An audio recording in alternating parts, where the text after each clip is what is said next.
welcome to the Doctor's Life Podcast with Dianne Ansari-Winn, MD. Dr. Dianne is a stress and burnout coach for doctors. With her 15 years of experience as an anesthesiologist and certification as a physician development coach, Dr. Dianne coaches doctors on how to live a rich life of purpose, fulfillment, freedom, and happiness both at work and at home.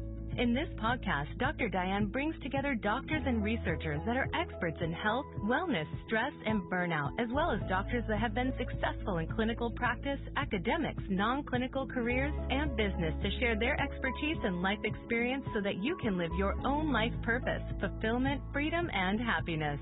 To get free access to a PDF and video of easy and proven strategies that melt stress away and keep it away, simply register at www.dianneansari-winn.com. That's www.dianneansari-winn.com.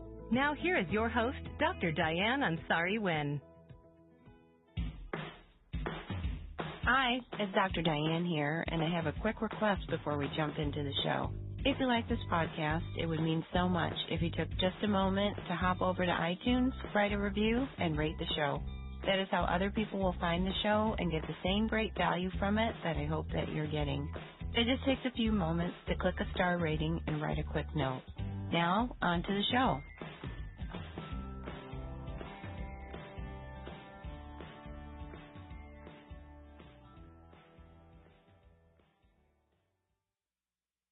Hey everybody, it's Dr. Dianne Ansari-Winn. Welcome to the Doctor's Life Podcast. In this episode, we're going to be talking with Dr. Vaughn Browne. He's actually double doctor because he's an MD, PhD. He received his MD, PhD at Loma Linda University School of Medicine, and then he went on to do a residency in emergency medicine. He joined the faculty of the University of Colorado School of Medicine in July 2003, and he's an associate professor of emergency medicine, Faculty Altitude Research Center, director of ultrasound education and workflow development for the Department of Emergency Medicine. He's also chairman of the School of Medicine Admissions Committee at the University of Colorado. He's faculty, of course, in the Emergency Medicine Residency Program, as well as the Anesthesia Critical Care Fellowship Program. Today, we are going to talk about a topic that is near and dear to my heart. We're going to talk about diversity in medicine. And Dr. Browne is a great person to talk about that, not only being a physician of color, but also being a chairman of the School of Medicine Admissions Committee at University of Colorado. We're going to have a discussion about diversity in medicine, why it's important, how we can encourage it, and we're just going to jump right in. So as we always do, I ask our guests how they got into medicine and how they got to where they are today.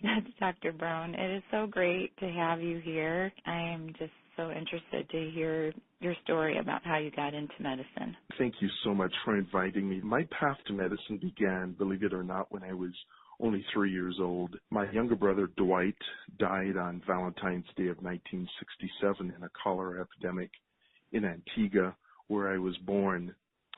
And that singular event really defined my childhood and went on to really define my adulthood. Dwight's death set in motion a series of events in my life that really culminated in my becoming a physician.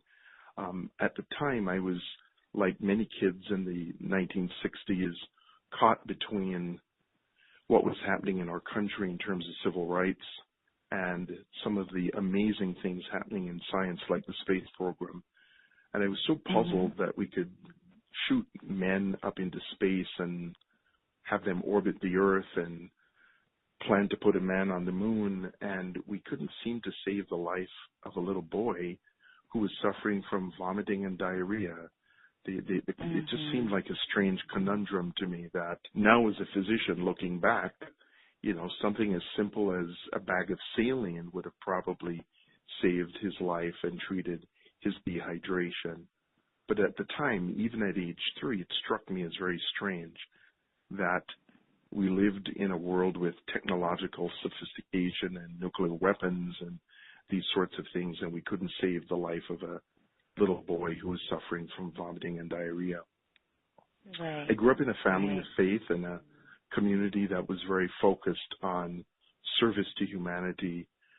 And I had a burning interest as a child in learning, as I still do. A little bit of a funny story, in my family, they always call me the $1 million kid because they said, if you gave us $1 for every question you asked, we'd be rich, we'd be millionaires because you asked so many questions. Just as an aside, Dr. Browne knows everything about everything. Oh, no, not by any means. Not by any means.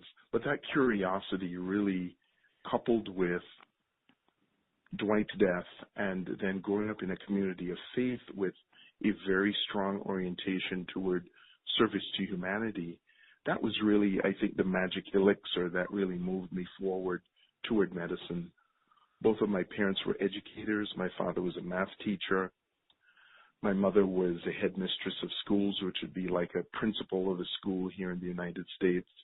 And there had always been a strong focus in education. Reading was fundamental in our home. And as young children, we were encouraged to read and provided with a lot of great reading material. So that became a way for me as a child growing up in the third world in the 1960s to really begin to explore the world around me. It was through books. It was through, later on, some through film, but mainly through books and reading that I learned so much about the world. I had a wonderful opportunity at age 15 to go to college at University of the Virgin Islands and completed my last year of high school and my first year of college concurrently in an early admissions program. I had a scholarship to go to the university there, and then I gave up the second year to come to the United States and study at Pacific Union College in Angwin, California. That was my first time in the United States, and it was major culture shock, but PUC was the perfect learning environment for a young student like me. It was a very beautiful setting, first in terms of it was set in the middle of about 1,800 acres adjacent to Las Posadas State Forest in the Mayacamas Mountains in Northern California, up above the Napa Valley. So a very beautiful setting, which really suited me quite well with my interests in nature and animals and plants. And it's the kind of place where you would see deer on campus every day. Every once in a while, maybe a bear would wander through campus once a year or so. Every 2 or 3 years, somebody might report having seen a mountain lion in the area. So very beautiful setting. PUC was also a fantastic place for me to learn because it gave me an opportunity to use skills that I had developed while still in the Virgin Islands. I got trained as an emergency medical technician, worked in the emergency department there about 30 hours a week in my junior and senior years of high school, and then went on to be trained as a medic. I joined the fire department in Angwin, and the ambulance company there was in its infancy when we arrived. My older brother, Avery, and I arrived at the same time in September of 1980, and we both had been trained through the Department of Civil Defense and Emergency Services. And so we put our skills to work. We got involved with the community, and the fire department and ambulance gave us a way of being able to give back to the community at the same time that we were going through our formal educational preparation. For me, it also provided a great opportunity for developing clinical skills because I interfaced with physicians in the emergency department on a daily basis, and on a few occasions actually got to go to the operating room with some of my patients and to observe patients being cared for in the intensive care unit setting. PUC was also a great place that fostered my scientific interests and scientific education. I remember taking cool courses like organic chemistry and just being blown away by all of the wonders of molecular science and how atoms interact. and developed what I later called molecular logic, a kind of an understanding of how molecules interact. But it wasn't until I took cell and molecular biology that my world really exploded, to be able to take the understanding of basic chemistry and then localize that in the organelles of cells and begin to understand the organization of biological systems. That was really, truly fascinating. And that coupled with courses in biochemistry and cell biology really began to fuel my interests in doing basic science. I taught organic chemistry as the lab assistant and also as the TA for the course, and then taught the histology lab and later on the cell molecular biology and immunology labs. And so that gave me wonderful teaching experience, and it taught me that not only was I excited about science and was good at learning it, but I was also good at teaching it. And a few of my professors approached me during my junior year and said, you know, we knew that when you came to America, your vision was to go to South America as a physician and work with rural populations and be involved in underserved communities, but we think you ought to consider something called academic medicine. Up until that point in my life, I didn't even know the term academic medicine, much less considering it as a part of my life path. But it was that encouragement from them to look at a different path in medicine and to pursue a PhD in science, learning how to teach, and then to enter academic medicine, not only as a clinician, but also as a scientist and an educator, that really began to create the picture of what my future in medicine would be. And so in the summer of 1984, I had a wonderful experience of being part of the mineral metabolism unit at the Veterans Administration Hospital in Loma Linda, headed up by Dr. David Balink. That group was very, very interested in osteoporosis and any and all processes that regulated bone metabolism. And that summer that I was in the lab, they received some specimens from Sloan Kettering, one of them called SK-Lucy6, that turned out to have a unique protein that had bone resorption activity. That protein we purified that summer, and it later went on to be classified as something known as transforming growth factor beta.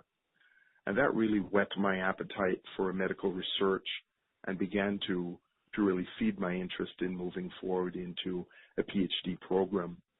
And thus began my entree into the MD PhD program at Loma Linda.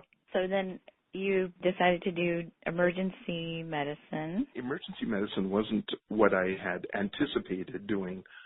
Certainly my background in EMS and in the fire service had created certainly an interest there and an awareness of what that field was all about. But I really went into medical school with an open mind, open to the possibilities of doing anything in medicine.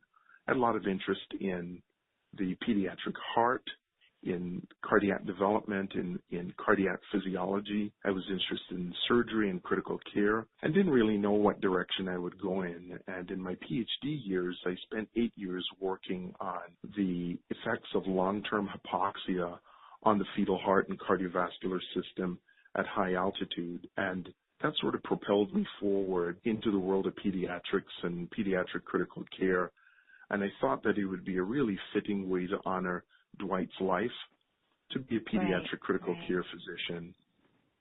And so I really very closely, considered that and began an internship in pediatrics right after medical school and really enjoyed that and looked forward to the critical care training. But, my wife was not happy with the on-call lifestyle, and I began to worry about what that might look like in terms of family relationships later on when I was on call for a week at a time on the ICU. And so an opportunity opened up toward the end of my internship where a spot opened up in emergency medicine at Loma Linda. And down to match day, I had been applying to both emergency medicine and pediatrics, and the residency program director contacted me and said, if you're still interested, we have a spot coming open with another resident who's moving to anesthesia. We would love to have you. And so that provided an opportunity to move into emergency medicine residency. I loved children, loved the interdisciplinary nature of pediatrics as a whole and the pediatric ICU in particular. But I also enjoyed taking care of the patients and being able to see a broad cross-section of medical problems and being able to practice in an environment where I see everything from newborn infants to people in their 90s. So you went to the University of Colorado. Right now, you're the director of the admissions committee. I know that at the University of Colorado, there's initiatives, as there are at most, if not all, medical schools to encourage diversity. So why is it important? I would say fundamentally, diversity is important in medicine because we serve, as physicians, we serve a diverse community. It's as simple as that. Mm-hmm. That's one aspect. So we need physicians nationally and internationally who can relate to populations of diverse backgrounds, people who speak different languages, who come from different cultural and religious backgrounds. We need doctors who can comfortably and lovingly and caringly interact with those broad communities. So that's the first thing. The second thing is that the reality is that our world is a diverse world. There are many areas in the United States that had been for many years perhaps accustomed to interacting with just a relatively small, homogeneous group of people. But certainly over the last 50 years, I can't think of any part of this country that has not been impacted by the influx of diverse populations. And also, there are many areas of the country that have always been racially, ethnically, linguistically, culturally diverse. Another thing that's really important is that physicians who come from diverse backgrounds, I believe, have a very strong commitment to those communities because those communities are their families. These are the people, they're their neighbors, they're the people they grew up with. So they have a deep sense of belonging to those communities. And that is critical in ensuring that role models are being seen and are accessible in those communities. It's important in being able to create continuity in those communities. And it's also critically important in inspiring the next generation to recognize that they can achieve, that they can contribute, and that they can make a difference in their communities nationally and internationally. I think another component of this is that different diseases impact different communities and races and people of different cultural backgrounds differently. We know from many studies done in this country that there's a huge disparity in illnesses, in severity, in outcomes when we look at communities of color, communities of lower socioeconomic status, and compare them to predominantly white middle-class and upper-middle-class populations. That's a serious problem. And one of the ways to begin to address that kind of disparity is to make sure that we have physicians coming from those communities who understand the needs of those communities and who can relate culturally, linguistically, religiously to those communities. I think it's also critically important to recognize that a part of health disparities is a lack of appropriate research targeting these communities. And again, having physicians who come from diverse backgrounds increases the likelihood that we're going to see the kind of research initiatives that are so needed to target those populations. Another thing that I would say is that diversity on many different levels, not just racial diversity or ethnic diversity, but diversity broadly benefits medicine because it takes advantage of the full range of skills, intelligences, and experiences that lie in a broader community. Mm-hmm. Medicine desperately needs that kind of diversity in its workforce to be able to meet the broad needs and mandates of a medical care system. So promoting diversity in medicine is not just a way of saying, well, more people of color need to be in medicine. It's also a way of recognizing that medicine as a field needs men and women with broad competencies,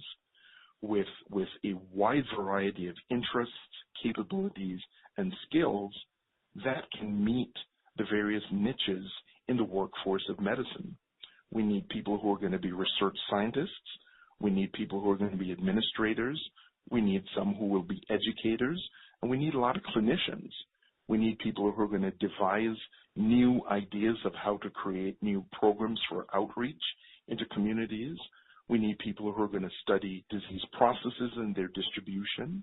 We need people who can respond to emergencies and deal with novel problems. We need people who are going to be at the CDC in Atlanta working on infectious diseases, and we need molecular scientists who are going to be discovering the next tier of treatments and diagnostic approaches that we can use in medicine. So we need diversity in medicine because medicine is a complex field. Medicine involves an entire population that is a diverse population, and our doctors need to have that kind of cultural fluency, being able to deal with the community. I agree with everything that you've said, and it's so important to come away from thinking of like, oh, well, if someone comes from a certain community, then, you know, they're going to, well, then that's their specialty. Like if they're Hispanic or African American or Asian, like, oh, yeah, well, they're going to specialize in taking care of their ethnic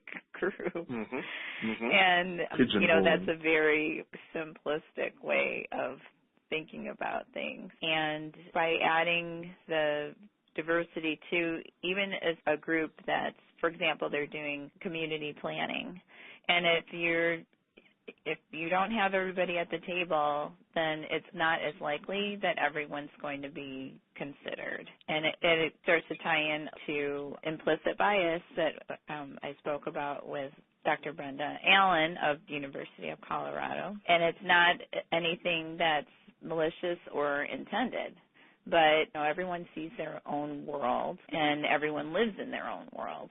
So the way for everyone to be able to expand for the greater good is to bring as many people together as possible.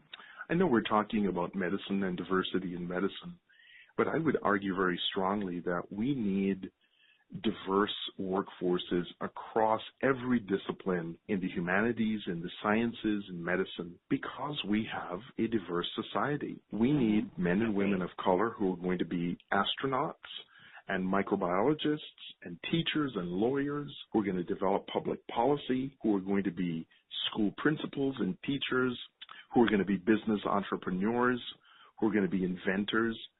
We need to see our young people excel in every aspect of human knowledge and endeavor. Our young people, I think, are hungering and desperately need the kind of mentorship and role modeling that comes from being able to see physicians who look like them. I recently had a very interesting discussion with the vice chairman of one of our departments who talked to me about wanting to try to increase diversity within their department, both in terms of the number of people of color and also women in medicine. When I entered medical school in 1984, the big hot topic at the time in diversity was trying to increase the number of women in medicine.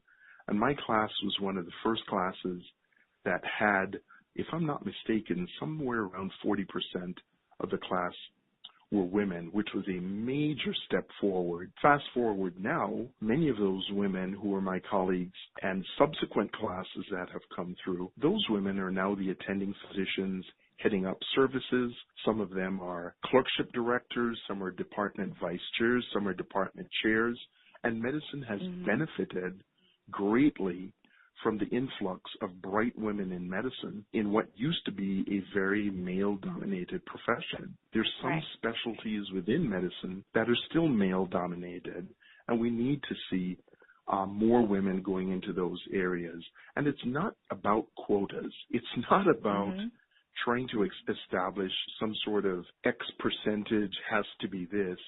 It's about recognizing, promoting, creating a climate and a culture that values and encourages diversity widely. It's about understanding that the entire field of medicine, in fact, any field of human endeavor, whether it's the arts, music, sports, the humanities, all of those fields benefit from having a diverse pool of individuals who have different visions, different insights, different dreams and capabilities that they can bring to bear on the various problems in those fields. And it's that kind of understanding of the importance of the diversity that I think is so important. I think if we look at the natural world, we understand very easily that populations in the plant world and the animal world that have a lot of genetic diversity are capable of withstanding many different types of environmental stresses, and the health of those ecological systems depends on the diversity of the species. The same thing is true for us as human beings. Our survival as a species, our health as a species, our health not just physically, emotionally, mentally, psychologically, depends on having the diversity of intelligences that lie in our various communities. And I think it's high time that as a society, we recognize the tremendous benefit that comes to us collectively as a society, as a nation, as a world, by embracing the diversity of the people who make up our societies. Encouraging, embracing, and fostering diversity is a way of encouraging the health of our communities long term.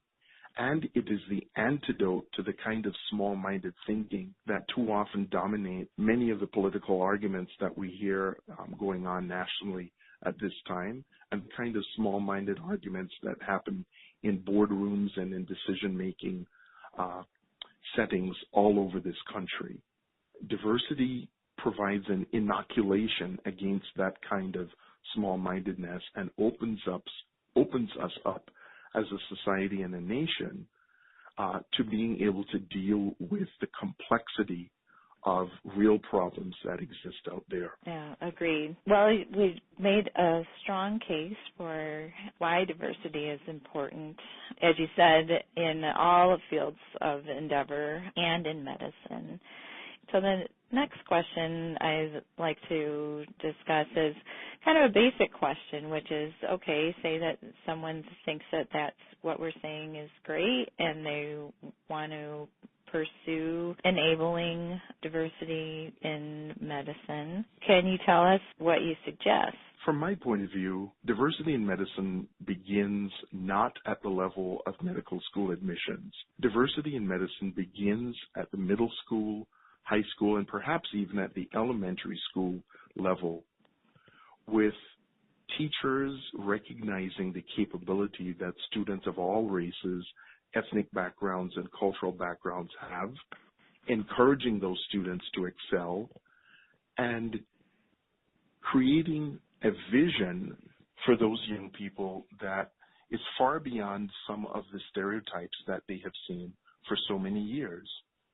One of the reasons I believe that we have so few black males in medicine is that I think that at the middle school and high school level, too many very capable black young men are dissuaded. They do not grasp their own capability.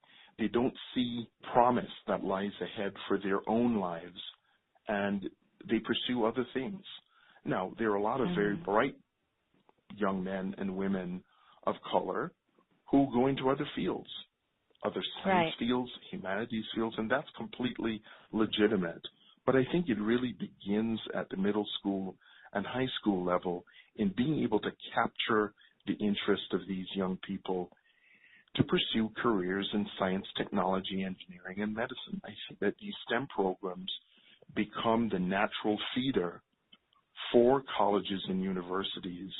If students are not being exposed to AP level and IB level courses in high school and learning that they can do it, that they can excel, if they're not having those kinds of experiences, then it means that their opportunities at the college level are then somewhat limited.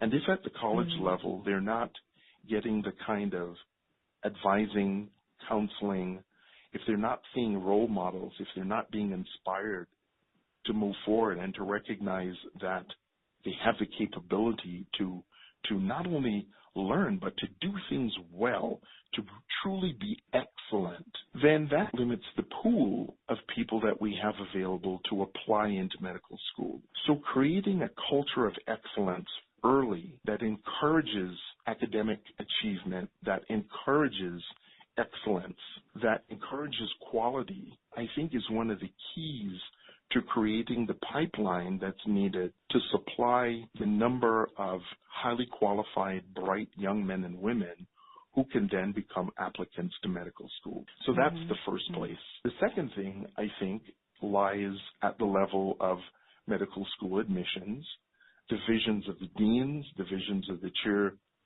of admission committees around the country, to have an awareness of and a sense of mission to improve diversity in the medical workforce. I think this is absolutely critical. And again, it's not about setting firm quotas. It's about recognizing that there are groups who are historically underrepresented in medicine and making sure that young women and young men who have the academic capability, who've demonstrated the breadth of experience and the background that would equip them to come into medical school, that those people ought to be given an opportunity to excel. They ought to be encouraged. And in many cases, students of color are coming from low socioeconomic backgrounds and don't have access to the kind of funding that's needed to pursue expensive postgraduate education. So being able to have loans and grants and scholarships in place to help to support those students is also a critical arm of improving diversity in medicine. And that means that groups outside of medicine have to get involved. Foundations and businesses and philanthropic organizations need to recognize the importance of supporting diversity in medicine and begin to create some of the financial underpinnings that will make it possible for students to be able to enter medicine and achieve. And then beyond the medical school level, there needs to be a recognition at the residency, fellowship, junior faculty, senior faculty level that people of diversity are needed all the way through the entire process of training, of career.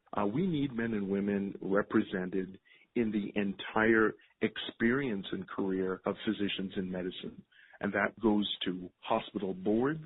It goes to the chiefs of staffs in community hospitals. And it's got to be embraced as part of the vision of chief medical officers and CEOs of hospitals and community organizations who recognize the need to promote diversity in medicine. On a national level, it also means that there needs to be funding to support physicians who are going to go into communities that are underserved.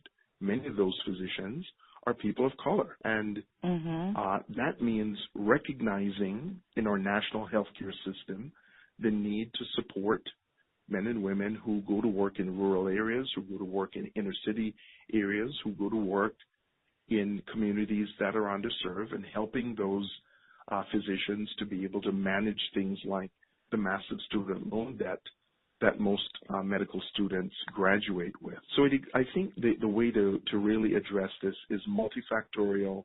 It's on many levels, and it involves people within medicine and a lot of people outside of medicine as well. There's a lot of organizations that are involved and a lot of things that occur from the time that a kid is, say, in junior high or high school and the time that they actually get to medical school. One piece that in your discussion that came to mind for me is that there are some medical schools that are aligning with school districts in their communities to create pipeline programs for their medical schools, or at least, through their undergraduate education, with the ultimate goal of matriculation into medical school. And there is a program at University of Illinois where some of the faculty in the community, the folks that work in community development there, are working with various schools here in Chicago. We have a similar program here at the University of Colorado, called the UPP program. And these are pipeline programs that are really designed to increase the number of undergraduate students who are pursuing careers in health and in pre-health areas, not just medicine, dentistry, physical therapy, nursing, occupational therapy, just to name a few. These undergraduate pre-health programs really serve a very key and important role in helping to create that pipeline of students who are going to come into professional programs. And I think those programs need to be expanded, both in terms of their outreach into the school systems, but also in terms of funding to provide summer programs and opportunities for students, ongoing year-round programs to help some of those students enter college and have undergraduate pre-health scholarships that help those students to get their undergraduate education, so that they can even begin to get the academic preparation needed to apply to professional schools. Yeah, when I was in undergraduate at University of Michigan, my hometown is Lansing, Michigan, which is where Michigan State University is. And they had a program, it was actually through the School of Veterinary Medicine, but it was a program where minority students could study for the summer in the various research labs at Michigan State University, have the opportunity for, I think it was like 8 or 10 weeks, work on a research project and present that project. And I have to say, it was those experiences like that really led me to eventually go into medicine. So there's a lot of innovative things that can be done to encourage minority students or students of color and to be able to have these experiences that not only would have them be interested in medicine, but actually prepare them for medicine, or as you were saying, dentistry or veterinary medicine. Because in my case, as you know, as a chair of admissions at University of Colorado, that having research experiences is very important when you're building your experiences to be able to present to the committee. Not only is it, these academic experiences, but additional experiences outside of just the basic pre-medical, pre-dental curriculum experiences that are important to develop as well. Absolutely. I think it's important in undergraduate advising that students learn early on that medical admissions committees are looking for a broad set of skills, and students, it's no secret that students are evaluated through what we call holistic review. And so we look at a number of different aspects. We want to, of course, know how have these students done academically, but equally important in our weighting in the screening process and deciding who we're going to interview, and even after interviewing who we will consider, is that we have to look at things like research experience. Students who have had 4 or more months of research experience, a year of research experience, really distinguish themselves among a large group of applicants. Here at the University of Colorado, we've had more than 7,000 applicants per year for the last several years in a row. And one of the important considerations is what kind of exposure to research has the student had as an undergraduate. We also want to know about their extracurricular activities, particularly activities in which they've had a leadership role, activities that have involved community service, working overseas on health-related projects, being leaders on campus and campus organizations.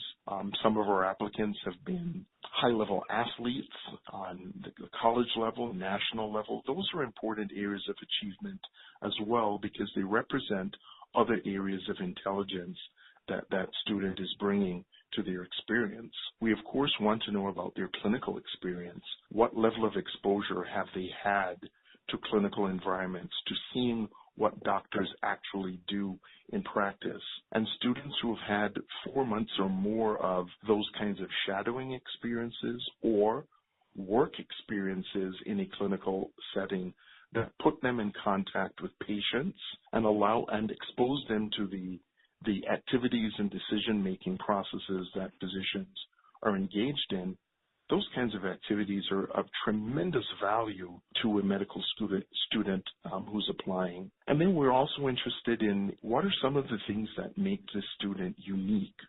What are things about their background, their family and communities of origin, the path that they have been through to bring them to medicine? What are some of these things that distinguish them? Are they people from historically underrepresented groups in medicine? Are these people from an LGBTQ community, for example? Are they military veterans? These are really important considerations. What kinds of family experiences, what kinds of personal life experiences have the students had that led them to medicine? These are all weighted in our decision-making process. And so I think it's really important that our students understand at the undergraduate level when they begin college and they are thinking about careers in not just medicine, all the professional fields have a similar matrix of qualities that they're looking for in their applicants. But particularly in medicine, these are 5 solid areas that we really want to know about each student. And it's important that the student applicants be strong in all of those areas. Folks that have been listening to the podcast, as you've been introduced to the various speakers on the podcast, and they've told their stories about how they entered medicine, many, if not most of them, had described someone in their life who encouraged them to go into medicine, somebody that shadowed them, a relative perhaps that was in medicine encouraged them. Even if you're not necessarily involved in an academic center or create a pipeline program, just simply reaching out to a student and having them spend some time with you is basic and can be invaluable. Absolutely. I think one of the greatest contributions that physicians in the community can make to medical education, besides precepting, of course, there are a lot of physicians who work in community settings who precept medical students. But in addition to that, being able to have an undergraduate student or even a high school student who has some interest in healthcare careers and providing opportunities for those students to shadow in your clinic or office, to shadow you in the hospital as you do rounds and see patients, even during procedures in the operating room or other settings, those become invaluable experiences in contributing to the pool of applicants coming into medical education. Yeah. Well, Dr. Browne, I think we've had a great discussion about diversity in medicine and diversity in other fields of endeavor. We've had that opportunity to paint the picture of a better world as we go in service to it and ways that we can contribute to creating that better world through reaching out to our young people, developing their talent, recognizing them, and encouraging them both formally and informally. Dianne, Dr. Browne, thank you so much for the invitation. Thank you. I've really enjoyed this discussion. So until next time, everybody, thank you so much for listening to the Doctor's Life podcast. I hope you've considered what we've talked about and maybe pick somebody that you could reach out to and help to develop. It just makes our physician community stronger and better. And on that note, I'll wish everyone well. And until next time, hope everybody stays happy and healthy. Take care.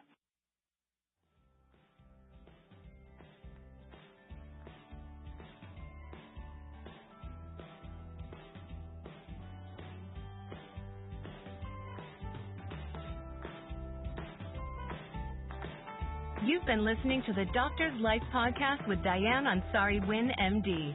Go to www.dianneansari-winn.com to read show notes, listen to past episodes, share your comments and show ideas, and pick up your free PDF and video of easy and proven strategies that will melt your daily stress away.